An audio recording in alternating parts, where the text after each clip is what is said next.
ಇಲ್ಲಿ ಜನರ ಮನಸ್ಥಿತಿ ಹೇಗೆ ಗೊತ್ತಾ?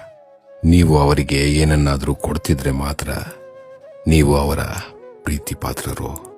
ಅದು ಪ್ರೀತಿಯಾಗ್ಲಿ, ಸಂತೋಷವಾಗ್ಲಿ, ನೆಮ್ಮದಿಯಾಗ್ಲಿ, ನಂಬಿಕೆ ಆಗ್ಲಿ, ಶಕ್ತಿಯಾಗ್ಲಿ, ಹಣವಾಗ್ಲಿ, ಆಶ್ವಾಸನೆ ಆಗ್ಲಿ, ಬಣ್ಣ ಬಣ್ಣದ ಕನಸಾಗ್ಲಿ ಅಥವಾ ಧೈರ್ಯವಾಗ್ಲಿ, ಇದರಲ್ಲಿ ಯಾವುದಾದ್ರೂ ಇರಬಹುದು ಅಥವಾ ಎಲ್ಲವೂ ಇರಬಹುದು. ಎಲ್ಲಿಯವರೆಗೂ ಅವರು ನಿಮ್ಮಿಂದ ಇವೆಲ್ಲ ಪಡ್ಕೊತಾ ಇರ್ತಾರೋ ಅಲ್ಲಿಯವರೆಗೂ ನೀವು ಅವರ ಪ್ರೀತಿ ಪಾತ್ರರು. ಆದರೆ ಯಾವತ್ತು ನಿಮ್ಮಿಂದ ಎಲ್ಲವೂ ಸಿಗೋದು ನಿಲ್ಲತ್ತೋ ಅಲ್ಲಿಂದ ನೋಡಿ ಅವರು ನಿಮ್ಮನ್ನ ಲೆಕ್ಕಕ್ಕೆ ಇಟ್ಟುಕೊಳ್ಳಲ್ಲ. ಕಪಾಳ ಮೋಕ್ಷ ಮಾಡಿದ ಹಾಗೆ ನಿಮ್ಮನ್ನ ಮಾತಲ್ಲೇ ದೂರ ಮಾಡಿಬಿಡ್ತಾರೆ. ಜನ ನಮ್ಮನ್ನ, ನಮ್ಮ ಭಾವನೆಗಳನ್ನ, ನಮ್ಮ ಪ್ರೀತಿ, ಕಾಳಜಿ, ಸ್ನೇಹ, ಭರವಸೆ ಜೊತೆಗೆ ನಮ್ಮ ಸಂಪತ್ತನ್ನ ಕೂಡ ಉಪಯೋಗಿಸಿಕೊಂಡು